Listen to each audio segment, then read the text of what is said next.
Chỉ có một lúc tôi tại trong nó nè, cho nó trẻ đi nó, chứ nó trẻ đi nó chết chỉ lý tử gì tờ nó tờ.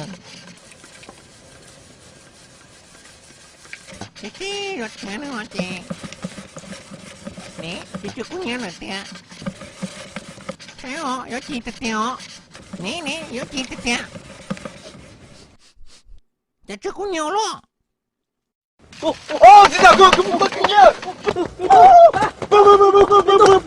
Làm thuê khổ lắm ai ơi, dù là nắng gắt hay trời đổ mưa, bánh mì ăn vội bữa trưa, khó khăn gian khổ không chừa một ai.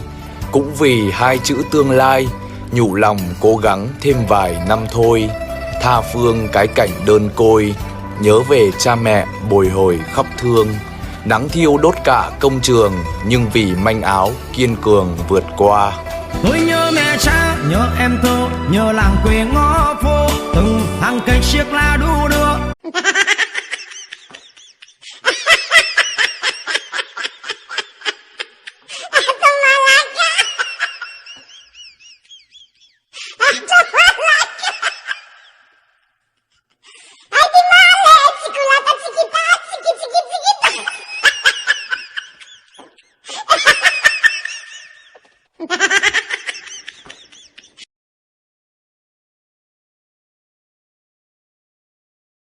Chúng ta sẽ nhìn thấy là rất là nhiều người đi học đại học về giờ họ phải cất bằng đi.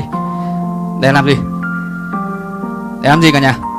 Xin việc ở công ty, cụ thể là công nhân, đúng không ạ? Thì thời gian mà cái bằng đại học đó nó đánh đổi là bao nhiêu năm? 4 năm, 5 năm là ở các tỉnh như là Thái Nguyên, đúng không? Hà Nội khoảng 4 năm thôi, đã mất 4 năm. Cộng với cả bao nhiêu cân lúa cân gạo của bố mẹ. Rất nhiều. Đấy là lúa gạo thôi, chứ còn mình tính là mồ hôi và công sức của bố mẹ ở trong đó nữa thì không biết là bao nhiêu cả, đúng không? Nhiều đêm khóc ròng. Đôi khi hai ông bà đánh nhau vì tiền mà mình không hề biết. Vì tiền đi học của mình ấy. Có không? Có chứ. Mà mình không biết. Đến cuối cùng là mình sử dụng cái cơ hội bố mẹ cho vào cái việc gì.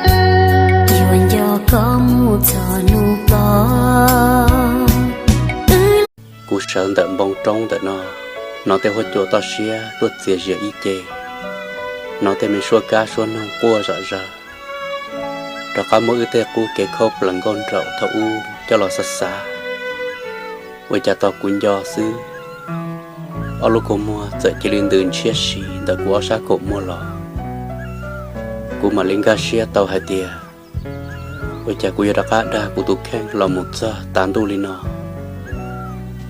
ta xin nó cậu mình nhớ được khó tư thế cậu luôn đang dùng trả lời giờ giờ ước sau lời nhau ok lò của gia dùng xia hai tia của chẳng một cơ của gia ý tuôn trụ đua chào chi chua tùm bao xua chỉ nó là to hoa rong tua mua chả là mua cá gà có khó mua